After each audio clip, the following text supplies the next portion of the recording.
This book makes me realize how much I despise the nickname baby girl. I went from sad to terrified to angry to happy and then sad again, and now Pierce Brown owes me money for my therapy bills.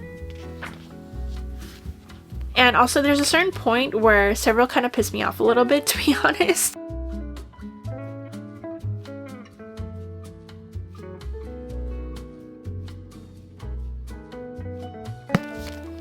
Some points I'm just like, okay, we get it. You guys are really into each other. I'm happy. That's great. And you guys are making each other happy. But there are bigger problems happening right now. So can we get a move on, please? Hi everyone, welcome back to my channel. My name is Chia. I thought in this video we will do part 3 of my continuing series videos. 2 of these are new releases. It's continuation of book series that I'm in the middle of that I can catch up on. It's in that category. And another one is just that I'm still trying to make my way through. And so the first book that released earlier in November is Brimstone by Callie Hart. A highly anticipated book because I love Quicksilver so much, and that ending, I couldn't wait to pick it up. And I've been waiting over a year for this to come out, and so I'm very excited that it's finally out, and I'm very excited to catch up with Ceres and also Kingfisher and Onyx and Carrion. So this is a highly anticipated book and I have high hopes for it and high expectations, so let's hope I really like it. And then the last book of one of my favorite series of all time, possibly depending on how this book ends, will be a god tier series for me in one of my favorite worlds of all time, is Dawn of Chaos and Fury by Melissa K. Roerick. This is the 4th book in the Legacy series. It's the last one, and I've been highly anticipating this one because the 4th book was supposed to come out in August, but since everything got traditionally published, the release date had to be pushed back to November. Thankfully, I'm also a part of Melissa's art team, so I was able to get this book early in August. Unfortunately, I wasn't able to pick it up right away, but thankfully I am able to talk to everyone else about this book, and we are all highly anticipating for this to be done. And I can't wait to see how this is going to end. It's a huge book. Let's hope there's a lot of details and a lot of wrapping up of a lot of stuff, so I have high anticipation for this as well. And the last book I want to read in this video is Morningstar by Pierce Brown. This book was a part of my 10 Before the End because I originally said that I wanted to finish the original trilogy first before moving on to the next arc of the book series. And so the next book arc is supposed to take place 10 years after this book ends, and a lot of people said this one is way more devastating than Golden Sun. And if you saw my previous, like the second continuing series video that I did, I was devastated with the ending because of like everything that happened with the main character plus all the side characters. So I don't know how this is going to continue on, but I know it's going to be devastating and I'm scared, but I guess I want to be emotionally wrecked this video, so I decided to pick this up. I think the first book that I want to start off with is Brimstone. I'm already like a quarter of the way through, and this book follows a character named Ceres. She is a human and she lives in a place where it's very poverty stricken. It's covered in desert, and a lot of people have to ration their water quantities because of the queen who's ruling over the city. It's called Zilvarn. She's a huge tyrant, so it's a terrible place for her to live in. And so Ceres has a little brother named Hayden, and so it's only them left, and she ends up taking care of him. She unfortunately ends up getting in trouble because she steals from one of the queen's guardians and ends up being taken to the queen's dungeon. And during this whole entire part where she's in the queen's dungeon, she ends up accidentally opening a portal to the Fae world. A Fae man comes out of the portal named Kingfisher. Obviously, I can't tell you too much about the second book because it's gonna be a spoiler, because it does continue on from where the first book ends, and there is a huge cliffhanger that does happen at the end of the first one, and I just want to see how everything continues. So let's get started with reading, and I'll come back when I have like a bigger update to come through, and I'll be very vague. Obviously, I don't want to spoil it for any of those people who hasn't picked this book up yet, so let's get started.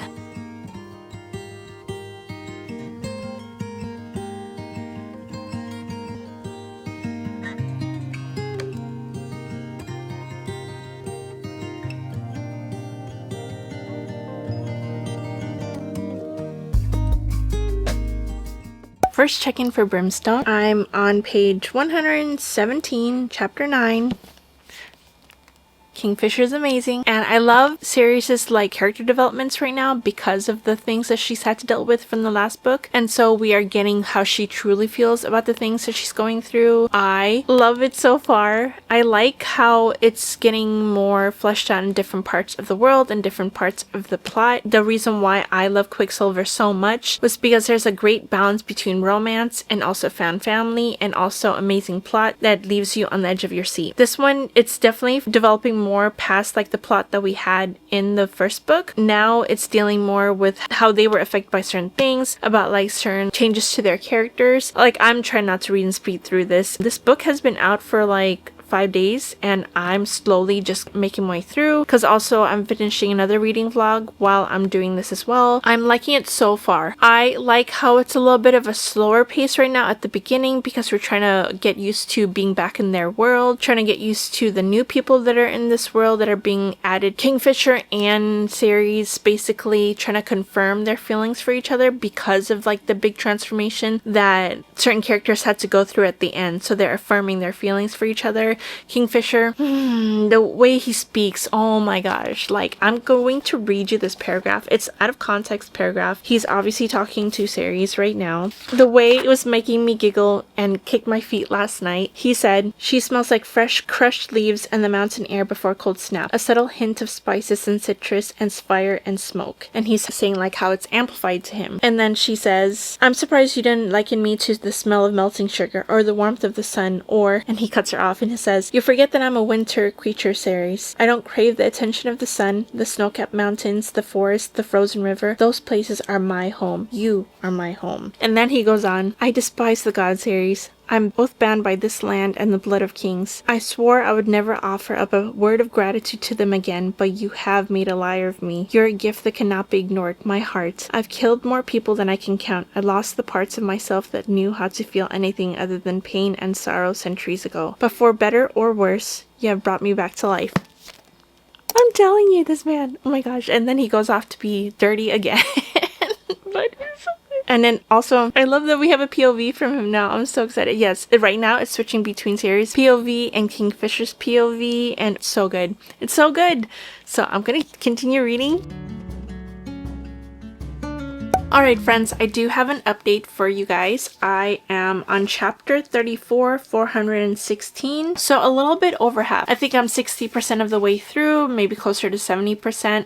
And I am loving it so far. I do admittedly, after my last check-in, it started dragging a little bit because after the first chapter, there was a lot of action. It went straight into it because we were in Kingfisher's point of view and he was dealing with something that's having to deal with like their new situation. And after that, it kind of like slowed down a bit because we are getting details about how everyone is doing after the end of the first book and also catching up on their little story arcs and everything, especially since we have so many characters that are in this world. We are also dealing with like something that's happening with Kingfisher's family member. I kind of like started not feeling the want to pick it up constantly, but thankfully it started like picking up around the 50% mark, and a lot of the plot points that we're getting through right now are what's like pushing the story forward, which I'm loving. I am really liking Kingfisher's POV, but it's not really adding really anything big or new about his character, at least because we already knew how he felt about Ceres and everything else. But I'm loving all the quotes that we're getting from him because he's being so sweet that we didn't really get a lot in the first book because he was being Mr. Badass Kingfisher, that he doesn't care about anybody, and then of course he was going through that big dilemma that he had to deal with the Quicksilver. And now since that whole entire like dilemma is kind of like solved, he is now able to freely be himself and be happy with Ceres. They are getting plagued with so many things in this world and they are not getting to be happy at all because so many big things are happening right now. And so it's starting to culminate into like a lot of big chapters where we are getting revealed everything about like what's going on with the villain's plan. There is one big overarching plot point that is happening in the story, and there's one one main villain. Well, not one main villain, multiple main villains, and I'm just excited to see how everything's gonna go forward. One of the big main villains that we met in the first book, they are not really being featured in this book. They are being mentioned and they are being like talked about, but we're not seeing them on page at all necessarily. I'm assuming that one of them is gonna pop up soon in the end, because it's all about just like dealing with the after effects of what happened in the last book. Here are my thoughts so far. I ended up writing it down because if I don't write it down, I'm gonna end up forgetting. There were many instances where I filmed a certain clip or a certain video and I posted it, and then I realized there was a bunch of stuff that I wanted to talk about that I didn't talk about. So here are some of the stuff that like is kind of spiked in my thoughts so far after reading certain chapters. I'm really loving the growth of these characters, and Ceres is learning how to be strong with the knowledge and choices she's been given. She's always had to kind of like not let herself be anything else but like strong and independent and fighting and defiant, and she's had to be this big strong person to take over taking care of her brother basically, because her parents passed away. They don't have any other family members. They sort of have like a blacksmith who ends up like being a friend to their mom and ends up kind of inadvertently taking care of them. She never ever really wanted to rely on anybody else to take care of them, so she took it upon her shoulders as like the typical older sibling and older daughter to take care of her little brother, because that's what she knew her parents would have wanted. And in this instance, she is able to be soft and actually like relax and let somebody else take care of her, because Kingfisher is trying to show her that he can take care of her, which is really sweet. I love that like little sort of growth of her character, that she doesn't have to be strong all the time, that she can like lean on him, but he is also used to taking care of people too, so he has to also understand that sometimes Ceres doesn't need his help. I love Carrion. He's just as funny as ever. The little jokes he makes. I love that they're exploring more of his character too, that he is also having to deal with a choice. He's not only the funny clown of the story,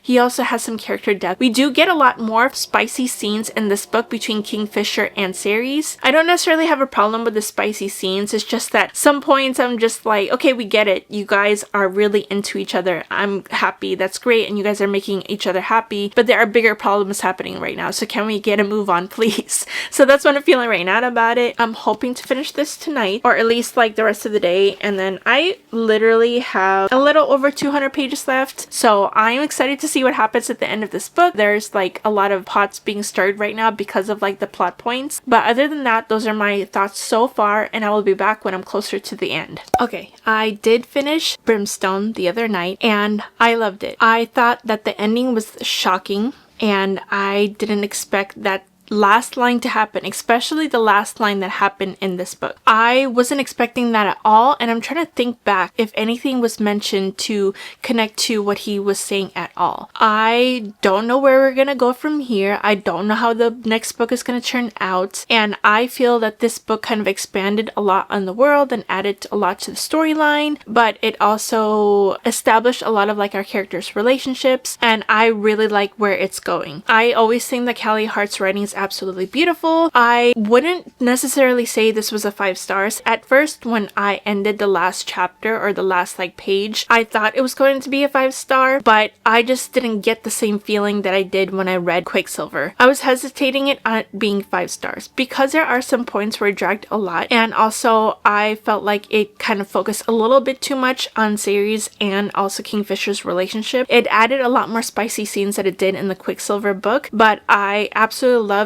being in Kingfisher's point of view. I ended up changing my rating from a 5 stars to a 4.5. I couldn't give it a 5 stars as well because there was a certain trope that was done in the end of this book where I just didn't like. I do not like this trope at all. If you read this book, you understand. My favorite character in this was Ceres. I think her character development was great. I think it was a great sequel, and I can't wait for the next one to come out, and I highly still recommend this series, which means I did start the Legacy series, the Dawn of Chaos and Fury. I ended up getting this copy like a few days ago. I'm on chapter 13, page 153. This is a big book. It's like, I'm trying not to spoil anything. It's about 700 pages long, I think. 755 pages long. So this is gonna take a little bit for me to get through. Thankfully, Melissa Kerouac's writing is like very fast paced. I'm liking where the situation is so far. If you don't know, this book takes place in like a Fae legacy world. Fae are used sort of like as the sources for the the legacies, and legacies are sort of the half gods and like the ruling parties in this whole entire series. And so we start off with a character named Tessa, and she's a fae, and all the faes are raised on like certain estates. They are trained to become sources for legacies, and every single, I don't know how many years it takes for like a selection year to happen. There's a selection year that happens where the legacy ruling lords come to like the fae estates, and they have like this big event, and they go around and they choose the faes that they want to be their sources. And the way that legacies replenish their power are from taking sources, and they sort of like form a bond, and they get marked by these bonds so that they can be in each other's minds. And Tessa never wanted to be chosen as a source. She wanted to blend in the background, but our character Theon, who is the area's lord, Theon ends up choosing Tessa to be his source, and Luca is his guardian, his best friend. Tessa fights tooth and nail against the source and legacy bond, and she makes it everyone's problem that she's angry that she was chosen to be a source, and I love that about her. This book series is very dark, so check your trigger warnings. There's a lot of dark stuff that happens between the characters. A lot of them make really bad choices, and there's so many characters that you just end up hating in this book. But I absolutely love it. It's been one of my favorite series for the past couple years, ever since I read it, and also it's in the same universe of Lady of Darkness. You don't need to read Lady of Darkness to understand what's going on in the Legacy series. In fact, it's so well fleshed out and like well written out that you can understand it without reading the Lady of Darkness series. There are some characters who show up from the Lady of Darkness because they're within the same universe, but you will get spoiled for different stuff that happens with the characters in Lady of Darkness. But if you don't care, just jump in. It's easy enough to understand without it. It's a very complex world. That's why I absolutely love it, and it's different. A lot of the characters are very morally gray. None of them are completely good. Everyone is out for themselves. Everyone has like mental health issues they're dealing with. So I'm gonna keep going on with this. So I'll come back when I have a bigger update.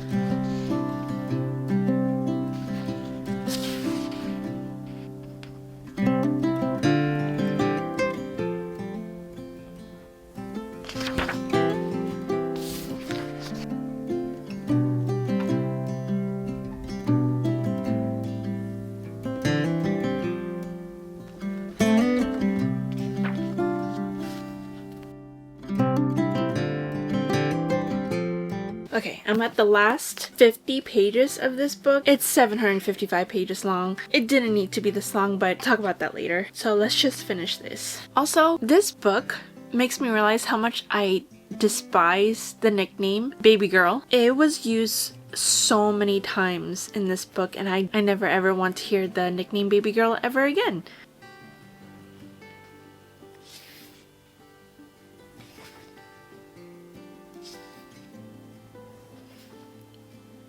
Last chapter.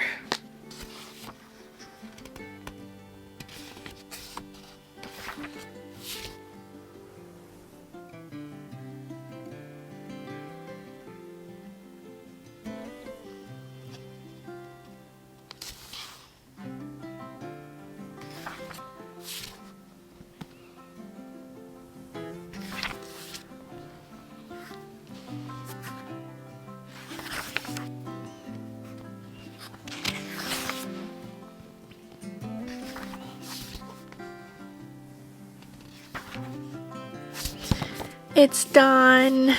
I have to think about this. I loved a lot of certain parts of it, but there was one big thing that unfortunately will not get a 5 stars from me, but I need to think on my thoughts about this book. Hi friends, I do have an update on Dawn of Chaos and Fury. Like I said in my last update, I needed time to go over like my thoughts and also sit with like the ending. When I read the ending last time, like I was already to the point where there's some disappointing things that were chosen to be done in this book. Particular tropes that I kind of had a feeling would happen, but I was crossing my fingers and hoping beyond hope that it would not, because I thought we were going directly to a different situation and a different like choice, and it continued on from like 50% of the book after this choice was made, and I'm so upset. Okay, it's been like a bit since I read it. I wanted to really sit with my thoughts on it, sit with my feelings about this book, because of the fact that it was such a god tier series. I love the first 3 books so much. And the kind of character growth that our characters were making in the last book made me so excited for this one and to see how it's going to end. And it probably was my fault that I expected a different outcome than what we got. Okay, I'm sad to say that I'm disappointed in it. And also I felt like the big conflict that we had, the overarching plot that we had that were happening in the first 3 books, including the 4th book, it was kind of wrapped up really fast in the last 10%. I seriously thought was such a fast ending for these characters because these people were so evil. I wanted a longer, death to them. I felt like it was just swept under the rug really fast. And also the huge sort of conflict they had with the overlords of this world and how they were trying to create change within the world. And I know there's a lot of people who are going to be happy with a certain outcome in this book. I'm not.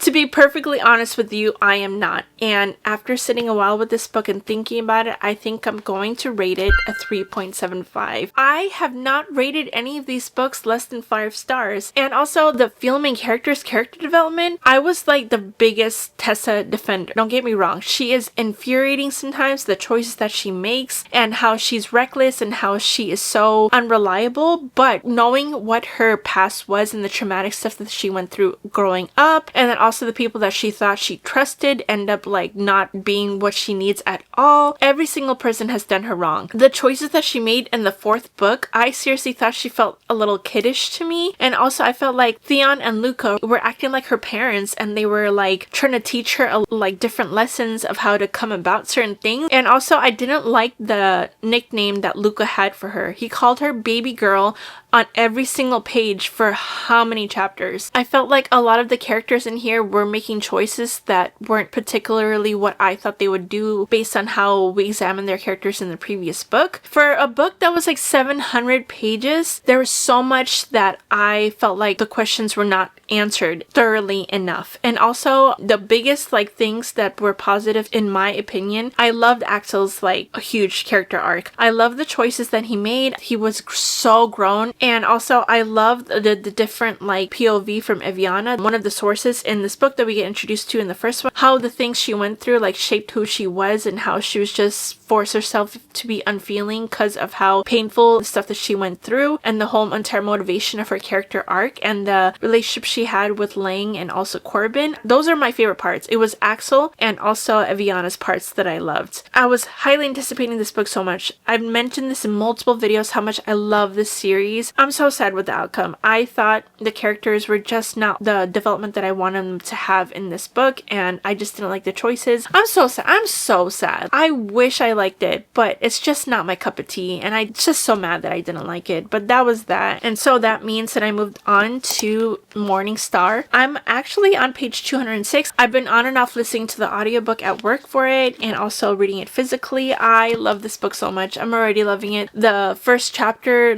was gut-wrenching because of how certain characters are at certain situations because of the ending of the last book. It went straight into it. Kind of has a sort of time jump in between the ending of the second book to what's happening now. I felt so bad for Darrow and I couldn't wait for certain things to be fixed in this book. But obviously it's a big overarching war that they're trying to get through because they're trying to liberate their people and the lower class people because of the Golds who get everything and they don't want them to be liberated. And so Darrow's is the face of the rebellion and starting to form sort of alliances with different nations around their universe. The friendships are amazing and how there's so many layers to each of these characters. So we're finding out more stories about what's happening in this world. I will come back when I'm a little bit more into it. I'm so happy to see certain things coming about, but at the same time I'm scared because every single time there's a mission that's being done, I fear so much for these characters. And also there's a certain point where Several kind of pissed me off a little bit, to be honest. There's certain choices that he made was very infuriating, but you do understand where he's coming from because of the things that happen in the second book. You see why he's making these choices. I'm excited to keep on continuing, but every single time there's a new chapter, I have such a terrible feeling that comes about just because of certain things, but I'll continue on when I make bigger progress. Okay friends, I did end up finishing Morning Star. Sorry I didn't give more updates while I was reading it. It's the third book in the series. I didn't want to give anything away, and also I was kind of going through it with the emotions in this book. There was so much stuff going on that I wanted to talk about, then it would be a spoiler. But just to let you know, I went through a lot of trauma and a lot of emotion through this book, and now Pierce Brown owes me money for my therapy bills, because that's insane. Like, what do you mean that's how you choose to end a trilogy? I went from sad to terrified to angry to happy and then sad again. There's a situation that happened towards the end of the book, like the last 100 chapters, where I didn't think it was such a good idea to let this go, especially during the middle of a war. They made choices because they're trying to be good people and be fair people, but I thought the whole entire time they should not be making this choice because of the fact that they are gonna get consequences. And guess what? The consequences happened literally right after they made that choice. I was so angry. I knew it the whole entire time. I felt it coming. And then there was a point where after that certain situation happened, I had to put the book down because of the fact that if I kept reading, I didn't want the situation to be true. I can't put into words how much I love the series. I love this whole entire group of characters. This found family is one of the best found families I've ever seen in my life. And it's a bunch of different people from different tiers who came together and became friends and wanted to fight for something bigger than themselves. And then you see the character development, especially Several. Several went through such an amazing character development in this book. He had so much more depth to him at points than Darrow did. I thought this was better than Golden Sun. Golden Sun traumatized me. This one traumatized me, put me back together, and broke me again, and then broke my heart a million times. I feel like Pierce Brown's writing just keeps getting better and better with every single book that you read in the Red Rising saga. There is a reason why so many people love the whole entire series, especially if you are not a sci-fi person. Don't feel intimidated that this wouldn't be easy to understand, because it is. There was a point though in the first book in Red Rising where it took me a minute for my brain to get used to the language they had, but I highly recommend the series. If you want to look for great character depth, characters would have so much layers and so many things to say, and the writing is amazing. Some of my favorite quotes happen in this book, and I highly recommend the dramatized audio for this. It's how I was able to get through a lot of the battle scenes. You don't want to let yourself get attached to any of these characters too much because Pierce Brown is ruthless that way. I'm so scared to get attached to any of these characters, but you can't help it because they're such amazing characters. At this point, after reading the original trilogy, I think this whole entire series is top 5 material. And there are some choices that I feel like in this book was made that I didn't completely agree with, that I have a huge feeling will come back to haunt them in the next saga, and I'm so scared for it because there is every action has a consequence. And I loved the ending. I thought if he didn't come out with more books, that would have been the perfect ending. It's such a good series. Highly recommend pick it up. I wanted to go over a little bit about the books. The first one I read was Brimstone. I don't know if I gave my final rating in this book, but I ended up settling on a 4.5. I loved it and it was a perfect sequel, but I felt like there were certain points where I just didn't feel like it was a 5 stars. But everything else was amazing and I love the sequel, so I gave it a 4.5 stars. And then Dawn of Chaos and Fury. You already know how much I ranted about this book, and after sitting on it and thinking about it and going through my thoughts, especially if I compare it to my enjoyment about certain other series and how other certain series ended, I ended up settling on a 3.75. I can't wholeheartedly say that I liked it enough to give it higher than a 4 stars, but it wasn't terrible enough for me to give it lower than a 3.75 because of the fact that I love a lot of the characters. I'm just so disappointed by it. But yeah, 3.75 I've settled on. And the last book I just talked about, Morning Star. Such an amazing series. The only 5-star that I gave this whole entire video. If you've gotten this far, comment down below a series that you want to continue, or if you are inspired to pick up any of the book series that I spoke about. But I wanted to thank you for all your support. If you want more videos like this, like and subscribe. I have so many series that I still need to get through that I feel like is helping through these installments of these vlogs, and I will continue on with more of these videos in the future. But thank you again, and I will see you all next time. Bye.